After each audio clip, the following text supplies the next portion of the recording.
आज हमारे साथ मौजूद है डॉक्टर देवेगौड़ा साहब, Shri ortho and trauma centre के वो जिम्मेदार हैं। सर, हादसा होने के बाद 48 घंटे तक जो ट्रीटमेंट दी जाती है उसे लेकर आपके श्री ऑर्थो में किस तरह की सहूलतें मुहैया की जाती है?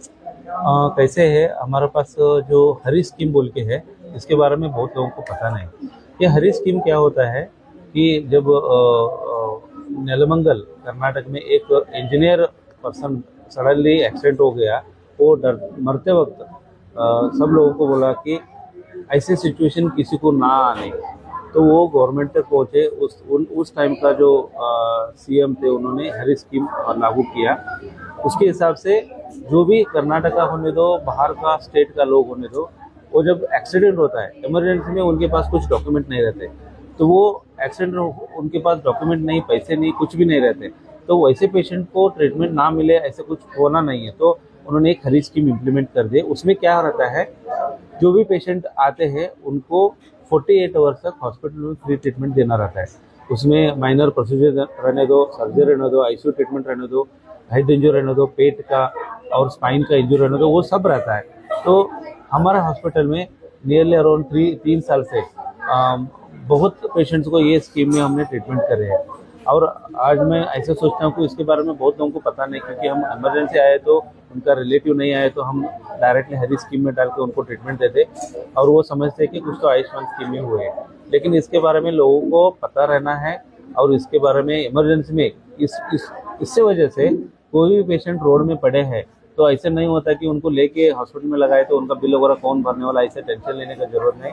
कोई भी गवर्नमेंट और प्राइवेट हॉस्पिटल में जाके हर स्कीम में आप डाल के दीजिए बोले तो वो आपको उस स्कीम में ट्रीटमेंट करके दे सकते हैं। बहुत बहुत शुक्रिया सर, क्योंकि बहुत सारे लोगों को ये जो हरी स्कीम है वो उसके बारे में मालूमात नहीं थी, आपने दी है। इसके साथ और भी क्या दीगर योजनाएं, स्कीम्स है जो गवर्नमेंट की तरफ से इम्प्लीमेंट की जा रही है, जो आपके हॉस्पिटल में हमें आवाम को दे सकते हैं, मरीजों को दे सकते हैं? हमारा हॉस्पिटल में पिछले 5-6 साल से बहुत पेशेंट्स को गवर्नमेंट स्कीम में डाल के कर रहे हैं। उसमें मेनली होता है आयुष्मान भारत स्कीम, उसके अंडर कर्नाटक का ABR के बोले तो आयुष्मान भारत आरोग्य कर्नाटका स्कीम है। उसके अलावा महाराष्ट्र का स्कीम है, वो महात्मा ज्योतिबा फुले स्कीम है। ये जो महात्मा ज्योतिबा फुले स्कीम है वो महाराष्ट्र पेशेंट को भी होता है, और कर्नाटक का खानापुर, बेलगांव और अप टू जो बॉर्डर 218 विलेजेस आते सब आता है। तो ये नॉट ओनली महाराष्ट्र पेशेंट लेकिन कर्नाटका पेशेंट को भी अप्लाई होता है। और इसके अलावा और एक स्कीम है CAPF, central armed police force, बोले तो जो आर्मी लोग रहते हैं CAPF का, उन लोगों के लिए भी ये स्कीम अप्लाई लागू होता है। तो मेनली क्या है, ABR के स्कीम में एक रेफरल लेटर का मांग है, तो उसकी वजह से प्राइवेट हॉस्पिटल कभी कभी हमको ट्रीटमेंट देने को प्रॉब्लम होता है, क्योंकि गवर्नमेंट हॉस्पिटल से लेटर मंगाना पड़ता है। तो आज MJPJY जो स्कीम है उसके तरफ से बहुत पेशेंट को हम सर्जरी कर रहे हैं।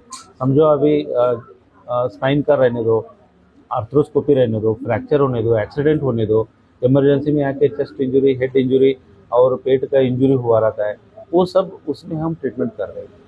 सर, उमूमन अस्पताल से लोग डर जाते हैं कि यहाँ पर जाएंगे तो बहुत ज़्यादा पैसे देने पड़ते हैं, इस तरह के ट्रीटमेंट वगैरह। तो ये आयुष्मान भारत वगैरह जितनी भी स्कीम्स इम्प्लीमेंट होती है उस पर क्या है? मैंने एक बोलना चाहता हूँ, जब पेशेंट हॉस्पिटल में एडमिट होते हैं, पेशेंट को ये टेंशन और दर्द रहता है कि मेरा प्रॉब्लम फ्रैक्चर हुआ है, दर्द है, ये कब कम होने वाला होगा, वो टेंशन में रहते हैं।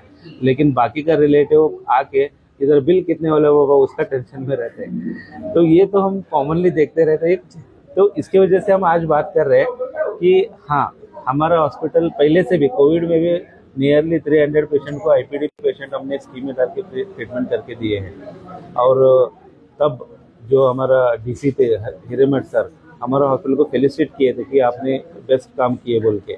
अभी भी हम कर रहे हैं कि आज भी हम MJPJ स्कीम लाए। और एक स्कीम आपको मैंने बताना भूल गया कि ये ABY बोले तो आरोग्य भाग्य स्कीम है, वो पुलिस फोर्स के लिए, वो भी हमारा हॉस्पिटल में अभी आया है। उसके साथ हेस्कॉम बोले तो जो इलेक्ट्रिक बोर्ड है हेस्कॉम, उसका भी स्कीम है। BSNL जो एम्प्लॉय उनका भी है। उसके साथ साथ KSRTC वर्कर्स का भी स्कीम है। उसके साथ हम ESI भी अभी स्कीम ला रहे हैं, और 1 महीने में वो भी हो जाएगा। तो इतना सब गवर्नमेंट स्कीम है। और उससे बेस्ट स्कीम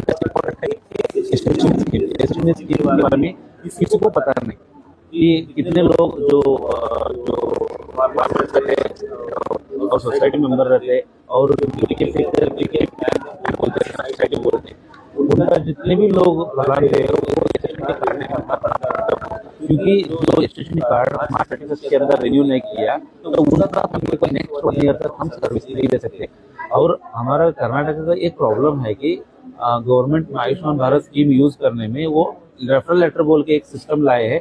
ये सिस्टम कौन सी भी स्टेट में नहीं है इंडिया में, उसकी वजह से बहुत प्राइवेट हॉस्पिटल में ये ट्रीटमेंट इस स्कीम में नहीं देने को हो रहा है। तो इसीलिए मैं रिक्वेस्ट लोगों को मैं बता रहा हूँ कि हाँ बाबा, आप एटलीस्ट यशस्विनी काम स्कीम है उसको रिन्यूअल करके लीजिए मार्च 31 के अंदर, सो दैट इमरजेंसी में आपका फैमिली को free treatment without any referral letter सब वो यशस्विनी स्कीम में कर सकते हैं। इसके अलावा आज मैं और एक बात बोलना चाहता हूँ, बेलगाम सिटी रूरल जब तक वो last Samra airport road Yellur और उस साइड देसूर और खानापुर फुल इतना सब बेल्ट अंदर महाराष्ट्र तक उस स्कीम में फ्री है टोटली।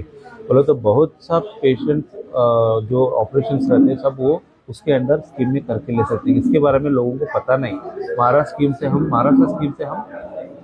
कर्नाटका में ट्रीटमेंट ले सकते हैं बोल के, तो इसके बारे में भी लोगों को बताना इम्पोर्टेंट है। बहुत बहुत शुक्रिया सर।